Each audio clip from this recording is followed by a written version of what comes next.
ہاں جی، السلام علیکم ایوری ون۔ آج ہم اقبالیات کے حوالے سے جو بات کر رہے ہیں اس کا دوسرے حصے پہ بات کریں گے۔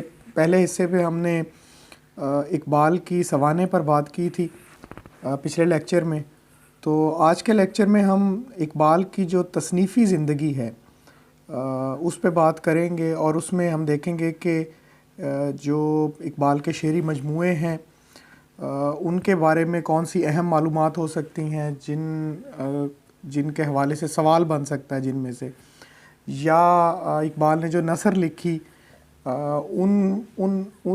اس نثر میں سے کن زاویوں کو سامنے رکھا جائے جو آبجیکٹیو ٹائپ پیپر کے لیے اہم ہو سکتے ہیں۔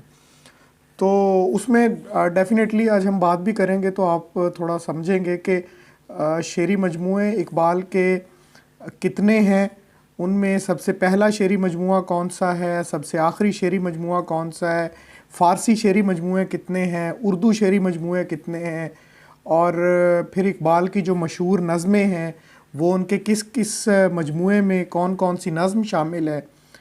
تو ان تمام حوالوں سے ہم کوشش کریں گے کہ اس کو کور کریں اقبال کی تصنیفی زندگی کو۔ تو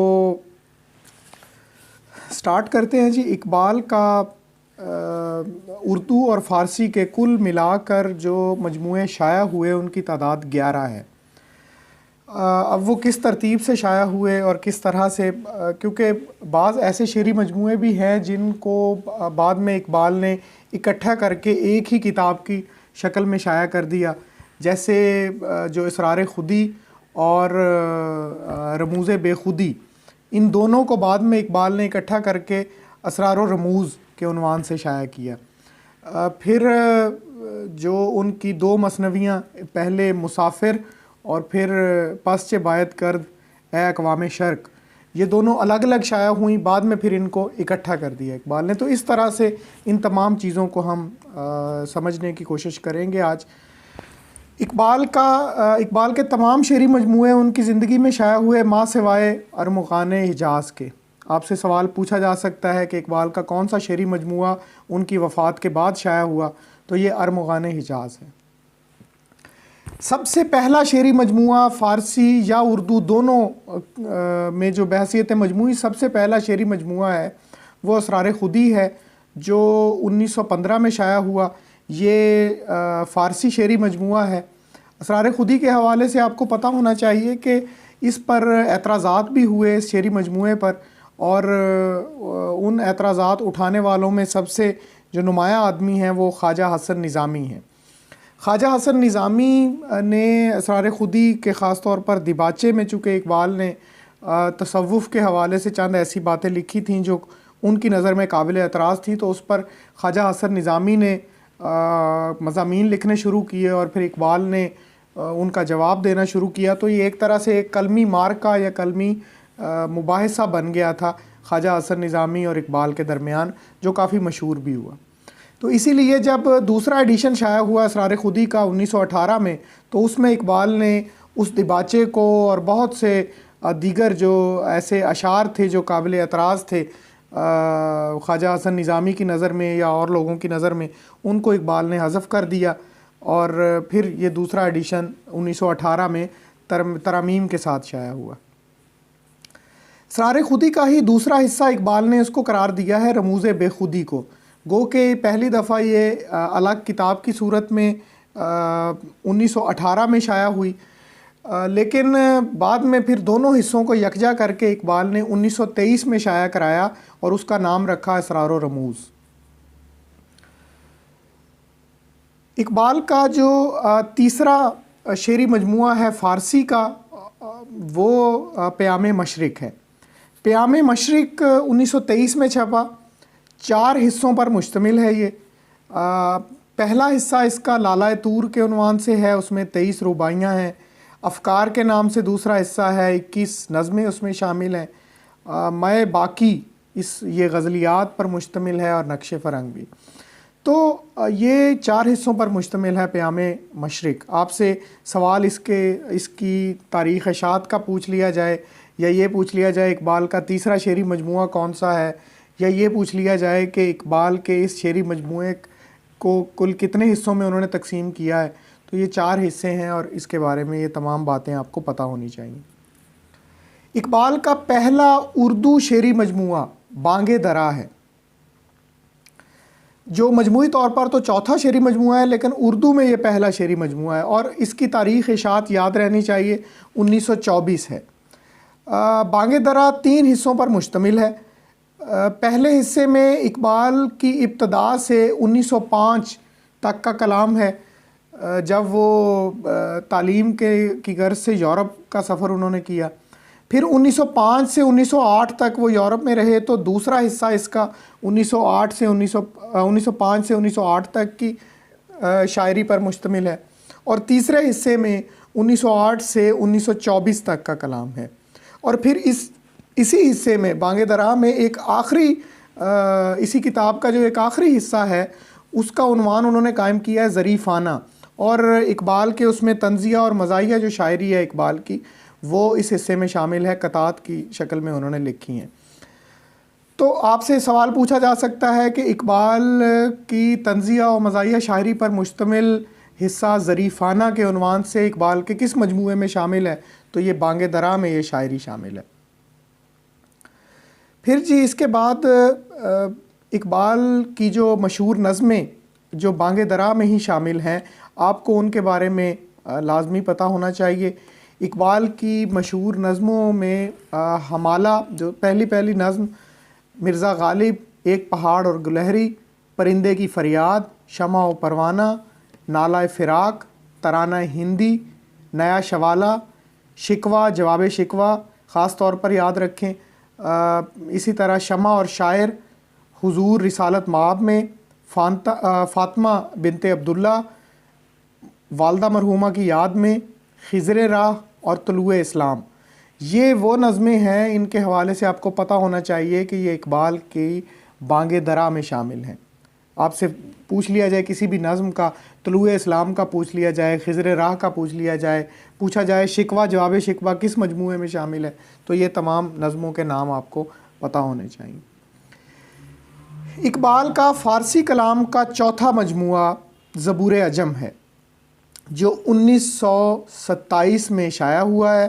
اس میں غزلیات کے علاوہ 2 مثنویاں شامل ہیں، گلشن راز جدید اور بندگی نامہ، تو ان کا بھی آپ کو یاد رہنا چاہیے۔ اقبال کا جو فارسی کلام کا 5واں مجموعہ ہے وہ جاوید نامہ ہے، جو 1932 میں شائع ہوا۔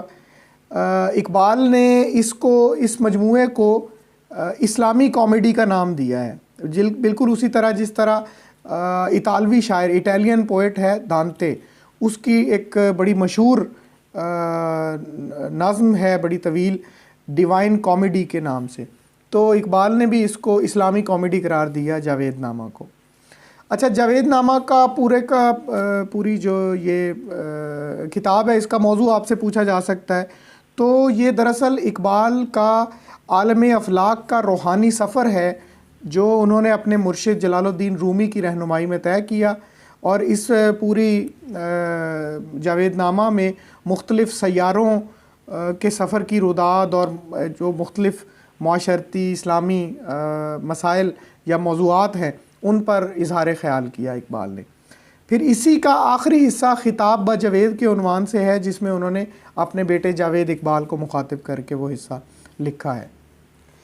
اقبال کی مثنوی مسافر جو ہے، اقبال کے سفر افغانستان کی روداد ہے۔ آپ سے پوچھ لیا جائے کہ مسافر کا موضوع کیا ہے، تو اقبال نے جو افغانستان کا سفر کیا تھا، وہاں کے بادشاہ یا وہاں کے شاہ جو نادر شاہ ان کا نام تھا، ان کی دعوت پر، تو اس سفر کی روداد ہے، اور اس میں اقبال کے ہمراہ سر راس مسعود اور سید سلیمان ندوی بھی تھے، تو یہ آپ کو اس کا موضوع پتہ ہونا چاہیے مسافر کا۔ 1934 میں یہ پہلی دفعہ شائع ہوئی۔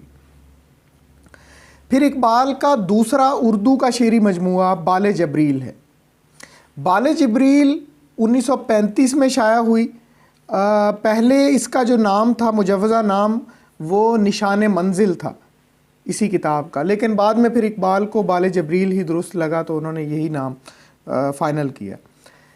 آپ سے پوچھ لیا جائے کہ یہ جو شعر ہے، اٹھ کے خورشید کا سامان سفر تازہ کریں، نفس سوختہ شام و سحر تازہ کریں، یہ کس مجموعے کے سرورق پر لکھا ہوا ہے؟ تو یہ بال جبریل کا جو ٹائٹل پیج ہے اس پر یہ شعر لکھا ہوا ہے۔ اچھا، بال جبریل میں اس کا آدھا حصہ تو غزلیات پر مشتمل ہے اور باقی آدھے حصے میں مختلف قطعات ہیں، رباعیاں ہیں اور نظمیں شامل ہیں۔ بال جبریل کی اہم نظموں کے نام بھی آپ کو یاد رہنے چاہیے۔ مثلاً اقبال کی جو بہت مشہور نظمیں ہیں، ذوق و شوق، مسجد قرطبہ، ساقی نامہ، لینن خدا کے حضور میں، فرشتوں کا گیت، جاوید کے نام، نپولین کے مزار پر اور میسولینی، یہ اقبال کی وہ نظمیں ہیں جو بال جبریل میں شامل ہیں۔ تو اس کا بھی آپ کے ذہن میں یہ رہنا چاہیے۔ اچھا جی، پھر اقبال کی مثنوی پسچ باید کرد ہے، اقوام شرق فارسی میں ہے، مختصر فارسی مثنوی ہے جو 1936 میں شائع ہوئی۔ اس مثنوی کی جب پہلی دفعہ جب یہ شائع ہوئی تو اکیلی شائع ہوئی، لیکن جب دوسری دفعہ یہ مثنوی شائع ہوئی تو اس کے ساتھ ہی مسافر، جو اس سے پہلے اقبال کی سفر افغانستان کی روداد ہے، تو اس کو بھی اس کے ساتھ ہی انہوں نے شامل کر لیا اور پھر یہ اکٹھی شائع ہوئیں، تو آپ کو اس بارے میں بھی پتہ ہونا چاہیے۔ اچھا جی، پھر اقبال کا ایک اور مجموعہ ضرب کلیم، آپ سے ضرب کلیم کے حوالے سے بھی دو تین باتیں اہم۔ ایک تو یہ کہ یہ 1936 میں شائع ہوا، اقبال کی زندگی میں شائع ہونے والا یہ آخری ان کا مجموعہ کلام ہے، اور ضرب کلیم جو ہے اس کے ٹائٹل پیج پر سرورق پر لکھا ہوا ہے اعلان جنگ دور حاضر کے خلاف۔ آپ سے پوچھ لیا جائے کہ یہ عبارت کس مجموعے کے ٹائٹل پیج پر لکھی ہوئی ہے تو وہ ضرب کلیم ہے۔ اس مجموعے میں زیادہ تر مختصر نظمیں ہیں، غزلیں بھی شامل ہیں۔ جو اس مجموعے کی اہم نظمیں ہیں ان میں ہندی مسلمان، سلطان ٹیپو کی وصیت، خودی کی تربیت، آزادی نسواں، نگاہ شوق، فنون لطیفہ، اشتراکیت، سیاست فرنگ، غلاموں کے لیے اور غلاموں کی نماز، یہ اس مجموعے کی اہم نظمیں ہیں۔ نسبتاً ان کا نام آپ نے کم سنا ہوگا ان نظموں کا، کیونکہ ان میں سے بہت کم مختلف سطحوں کے نصاب میں شامل ہیں، لیکن بہرحال ان کے نام اس حوالے سے آپ کو یاد رہنے چاہیے کہ یہ ضرب کلیم کی اہم نظمیں۔ اقبال کا بہت اہم اردو شعری مجموعہ اور آخری مجموعہ ہے، اس وجہ سے بھی زیادہ اہم ہے، ارمغان حجاز۔ ارمغان کا مطلب تحفہ ہوتا ہے اور ارمغان حجاز کا مطلب حجاز کا تحفہ۔ اچھا، یہ مجموعہ اقبال کی وفات کے بعد شائع ہوا اور اس کو چودھری محمد حسین نے شائع کرایا، جو اقبال کے قریبی ساتھی تھے۔ کل میں نے آپ کو اقبال کی سوانح پڑھاتے ہوئے بتایا تھا کہ انہوں نے اپنی جو وصیت لکھی تھی اقبال نے، اس میں بھی انہوں نے اپنے بچوں اور اپنی جائیداد کی جو سرپرستی جن لوگوں کو سونپی تھی ان میں سے ایک چودھری محمد حسین بھی تھے۔ تو چودھری محمد حسین نے اقبال کی وفات کے بعد اس کو شائع کرایا 1938 میں، لیکن اس مجموعے پر انہوں نے کسی بھی مرتب یا مؤلف کا نام نہیں لکھا، تو اقبال ہی لکھا ہے اس مجموعے کے اوپر بھی، اس کے ٹائٹل پیج پر۔ اس میں جو اگر اس کو 4 حصوں میں تقسیم کر لیں تو 3 حصے اس مجموعے کے فارسی کلام پر مشتمل ہیں اقبال کے، اور صرف ایک حصہ ہے جس میں اردو کلام ہے، اور اس حصے میں جو اقبال کی بہت اہم نظمیں اور مشہور نظمیں شامل ہیں ان میں سب سے مشہور ابلیس کی مجلس شورا ہے، اور بڈھے بلوچ کی نصیحت بیٹے کو، اور دوزخی کی مناجات۔ یہ اقبال کی وہ نظمیں ہیں۔ آپ سے پوچھا جائے بالفرض کہ ابلیس کی مجلس شورا ان کے کس مجموعے میں شامل ہے تو ارمغان حجاز میں ہے، اور یہ 1938 میں شائع ہوا۔ اچھا، ان مجموعوں کے علاوہ جن کے ہم نے اب تک نام لیے، جن کا ذکر کیا، ان کے علاوہ اقبال کا بہت سا کلام ایسا ہے جو انہوں نے اپنے کسی مجموعے میں شائع نہیں کیا تھا، بلکہ اس کو متروک کر دیا، اس کو ترک کر دیا تھا کلام کو۔ کس بنیاد پر کیا، ظاہر ہے یہ اقبال ہی بہتر جانتے ہیں، لیکن ان کی بیاضوں سے، ان کی اور مختلف ذاتی تحریروں سے جو ان کا کلام ایسا ملتا ہے جو متروک کلام ہے لیکن ان کے مجموعے میں شامل نہیں ہے، تو وہ بھی بعد میں اقبال کی وفات کے بعد مختلف لوگوں نے مختلف عنوانات کے تحت شائع کر دیا۔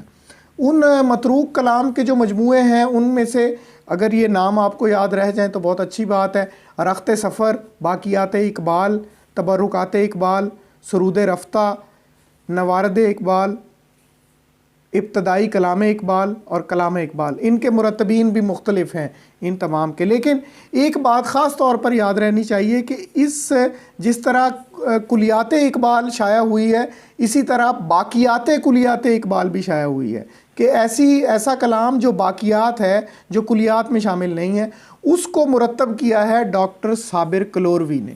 تو ان کا نام لازمی یاد رہنا چاہیے۔ آپ سے بالفرض پوچھ لیا جائے کہ اقبال کی جو کلیات اقبال کی باقیات ہے یا ان کا متروک کلام ہے وہ کس نے مرتب کیا ہے، وہ سارے کا سارا کلام تو وہ ڈاکٹر صابر کلوروی نے مرتب کیا ہے۔ تو یہ اقبال کی شاعری کے حوالے سے چند اہم باتیں ان کے مجموعوں کے حوالے سے جو ہو سکتی تھیں وہ آپ کے سامنے ہم نے رکھی ہیں۔ اب ہم آ جاتے ہیں اقبال کی نثر کی طرف۔ اقبال کی نثر کے حوالے سے آپ کو پتہ ہونا چاہیے کہ جب وہ پہلی دفعہ جو ان کی پہلی ملازمت ہوئی تھی اورینٹل کالج میں، تو وہاں وہ میکلوڈ عربک ریڈر مقرر ہوئے تھے، اور وہاں رہتے ہوئے انہوں نے کچھ تحقیقی کام کیا۔ تو اقبال کا اس وقت کا جو سب سے پہلا تحقیقی مضمون ہے وہ بعد میں انہوں نے اپنے پی ایچ ڈی کے مقالے اور اپنے بی اے آنرز کے مقالے کا حصہ بھی بنایا۔ اس مضمون کا عنوان تھا The Doctrine of Absolute Unity as Expounded by الجیلی۔ تو یہ اقبال کا وہ پہلا مضمون ہے جو بعد میں انہوں نے اپنے پھر پی ایچ ڈی کے مقالے میں بھی شامل کیا انگریزی میں۔ پھر اس کے علاوہ اقبال کی انہوں نے 2 تراجم بھی کیے اس وقت اورینٹل کالج میں رہتے ہوئے 2 کتابوں کے۔ ایک بتایا جاتا ہے کہ جی انہوں نے پولیٹیکل اکانومی ایک کتاب ہے اس کا ترجمہ کیا تھا، اور ایک سٹبس کی کتاب بڑی مشہور کتاب تھی دا ارلی پلینٹیجنٹس۔ تو یہ 2 کتابوں کے اقبال نے تراجم کیے تھے، لیکن یہ دونوں ہی تراجم ان کے دستیاب نہیں ہیں۔ جو سب سے زیادہ دستیاب ہے اور سب سے جو معروف ہوئی کتاب اقبال کی پہلی نثری اہم کتاب وہ علم الاقتصاد ہے، جو 1904 میں شائع ہوئی، اور اس کا موضوع معاشیات ہے۔ انہوں نے مختلف اکنامکس کے مختلف اہم موضوعات پر اس کتاب میں بات کی ہے۔ اقبال کے تحقیقی مقالے کا عنوان آپ کو یاد رہنا چاہیے، جو ان کا پہلے انہوں نے بی اے آنرز کی ڈگری کے لیے لکھا، پھر اس میں کچھ ترامیم کر کے میونخ یونیورسٹی میں جمع کرایا تو ان کو اس پر پی ایچ ڈی کی سند ملی۔ اس اقبال کے تحقیقی مقالے کا عنوان the development of meta physics in Persia, the development of meta physics in Persia, یہ عنوان آپ کو یاد رہنا چاہیے۔ اقبال کے ظاہر ہے کہ خطبات بہت اہم ہیں ان کی نثر کی جب بھی بات کی جائے تو خطبات اقبال کے پہلی دفعہ 1929 میں 1929 میں شائع ہوئے ان کی زندگی میں ہی، اور اس وقت یہ 6 لیکچرز ہیں اقبال کے جو شائع ہوئے تھے، اور انہوں نے اس کا جو کتاب کا عنوان رکھا وہ 6 lectures on the reconstruction of religious thoughts in Islam, یہ انہوں نے نام رکھا اپنی کتاب کا۔ دوسرا ایڈیشن اس کا جب شائع ہوا تو وہ 1934 میں شائع ہوا اقبال کی زندگی میں ہی، تو اس میں ان خطبات میں ایک خطبے کا اضافہ کر کے پھر 6 کی بجائے 7 خطبات شائع ہوئے اس دوسرے ایڈیشن میں، اور اس کا نام بھی اقبال نے 6 لیکچرز آن کاٹ دیا، اور صرف اس کا عنوان رہ گیا پھر the construction of religious thoughts in Islam, صرف یہ اس کا نام رہ گیا۔ اچھا، پھر آپ سے بہت اہم سوال یہ پوچھا جا سکتا ہے کہ اقبال کے خطبات کا پہلا اردو ترجمہ کس نے کیا؟ تو یہ ہیں سید نذیر نیازی، جنہوں نے اقبال کی زندگی میں ہی ان کی نگرانی میں 1936 میں ان خطبات کا اردو ترجمہ کر لیا تھا، لیکن یہ شائع نہ ہو سکا اردو ترجمہ، اور اقبال کی وفات کے کافی عرصہ بعد پھر 1957 میں 1957 میں پہلی دفعہ یہ اردو ترجمہ شائع ہوا، اور اس کا جو عنوان ہے تشکیل جدید الہیات اسلامیہ، یہ عنوان بھی سید نذیر نیازی کے بقول اقبال نے اپنی زندگی میں ہی اس کا یہ عنوان رکھ دیا تھا اس مجموعے کا۔ تو بہرحال یہ 1957 میں ہو گیا تھا ترجمہ، 1936 میں پہلی دفعہ مکمل، لیکن شائع ہوا 1957 میں تشکیل جدید الہیات اسلامیہ کے عنوان سے۔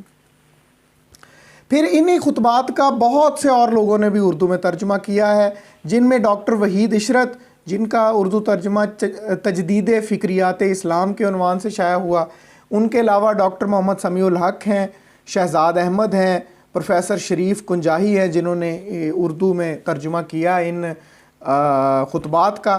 شریف کنجاہی وہ آدمی ہیں کہ جنہوں نے اردو کے ساتھ ساتھ پنجابی میں بھی ترجمہ کیا ہے ان خطبات کا۔ اچھا، یہ 7 خطبات ہیں، ان کے عنوان اگر ذہن میں رہ جائیں تو بہت اچھی بات ہے۔ بالفرض آپ سے سوال پوچھ لیا جائے کہ مسلم ثقافت کی روح یا the spirit of Muslim culture, یہ اقبال کا کون سا خطبہ ہے؟ پہلا، دوسرا، چوتھا، پانچواں؟ تو یہ 5واں خطبہ ہے۔ تو خطبات کی اگر یہ ترتیب آپ کو یاد رہ جائے تو بہت اچھی بات ہے۔ پہلا خطبہ ان کا نالج اینڈ ریلیجس ایکسپیرینس، یعنی علم اور مذہبی مشاہدہ۔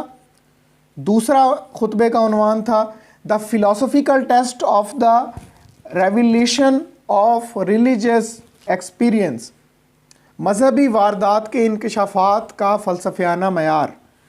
تیسرا خطبہ ہے the conception of God and the meaning of prayer, خدا کا تصور اور دعا کا مفہوم۔ چوتھا خطبہ ہے the human ego, his freedom and امورٹیلٹی، انسانی خودی، اس کی آزادی اور لافانیت۔ پانچواں خطبہ ہے the spirit of Muslim culture, مسلم ثقافت کی روح۔ چھٹا خطبہ ہے the principle of movement in the structure of Islam, اسلام میں حرکت کا اصول۔ اور ساتواں خطبہ ہے از ریلیجن پاسبل، کیا مذہب کا امکان ہے؟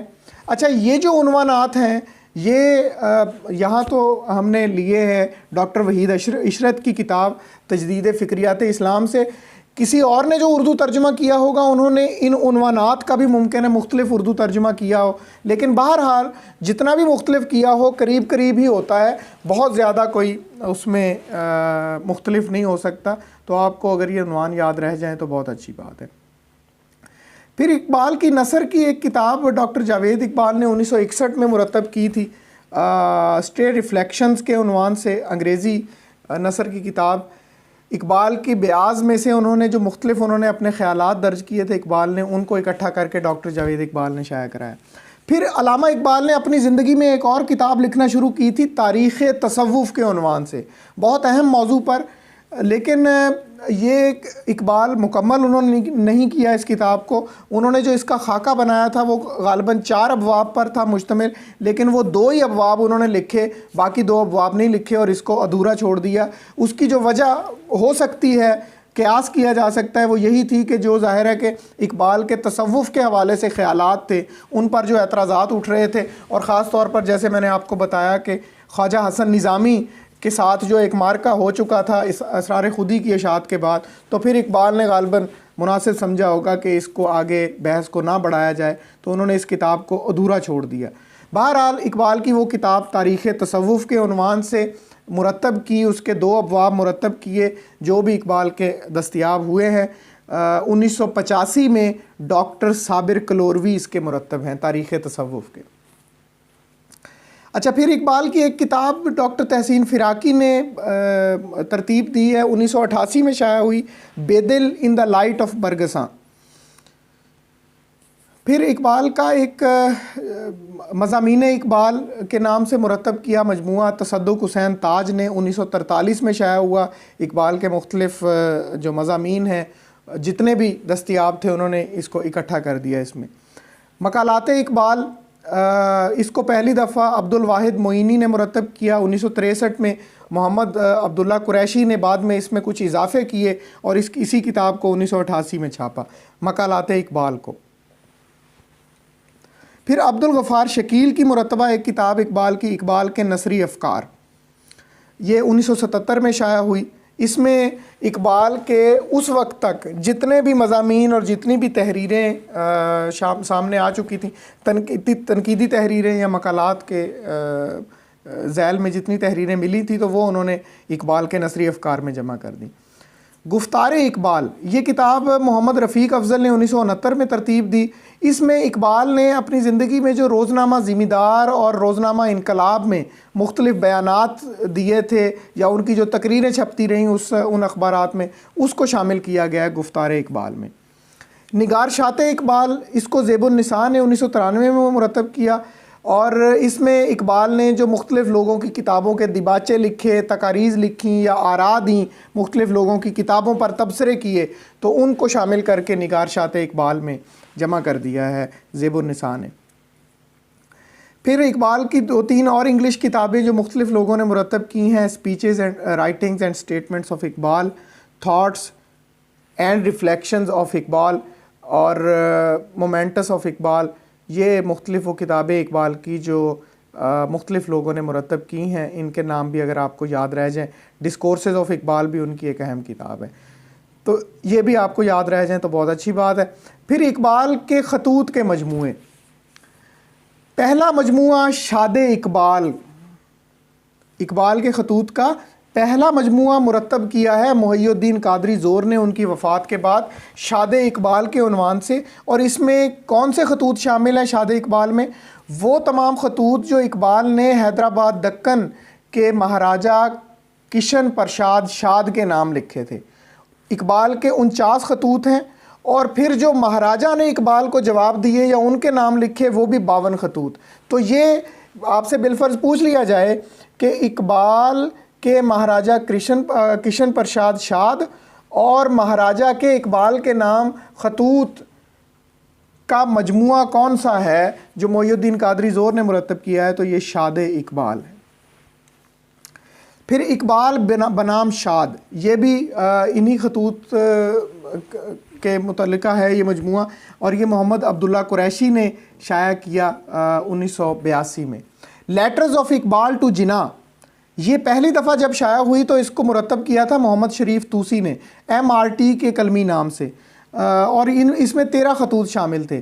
لیکن دوسری دفعہ جب یہ مجموعہ شائع ہوا، پہلی دفعہ یہ 1942 میں ہوا، اور جب بعد میں شائع ہوا تو جہانگیر عالم نے اس میں 13 کی بجائے 6 اور خطوط اس میں شامل کر کے تو 19 خطوط پر مشتمل مجموعہ ہے letters of Iqbal to Jinnah.